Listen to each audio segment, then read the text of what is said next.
Ano kung hindi naman si Direk yan, parang feeling ko, hindi mo na din ako gagawa ng movie kasi parang bukod sa nandito na ako sa Amerika, parang di ba parang nakakatakot gumawa ng pelikula unless na mag-Netflix ka or unless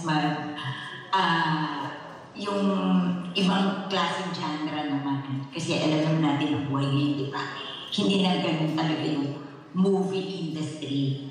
Pero dahil malaki tiwala kay Direk at sa production kay Gina Misley, laban. Yan.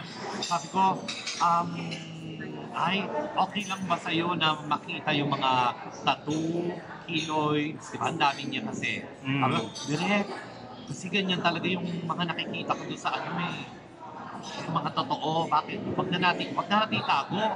Facility. Sa facilities eh. Huwag natin itago, okay lang, makita pa. May mga pinat pa nga ako kasi talaga naghubad siya. Kita yung boobs. Kita ang boobs. Kaya, syempre, inedit ko na lang. Protection mo yun sa kanya. Oo. Kaya, tsaka direct, ikaw na bahala sa akin. Basta, maghuhubad ako, i-edit mo kung anong gusto mo. Walang sisihan. So, inalagaan ko naman. Ang ginawa niya, naghubad siya. Wala siya pakialam.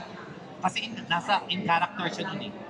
So, lola ako, pag lola ba, may mali siya ba? Bubusuan pa ba nila ako? Di ba? So, nasa character ako, respetuhin na lang nila kung ano yung character. Bahala ka na direct. Yun ang sabi niya. Ikaw na bahala kung pumutol niya.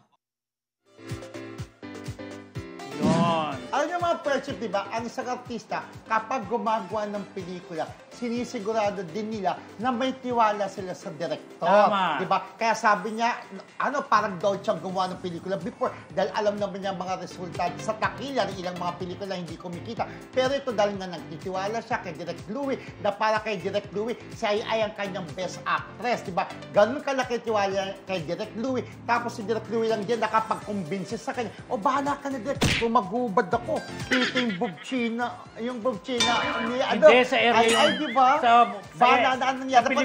Sa pelikulang area, friend, yung dating pelikula yung area. Nagpakita ng book si Ai. Okay. Pero this time, naligo rin siya, nakapanty lang siya.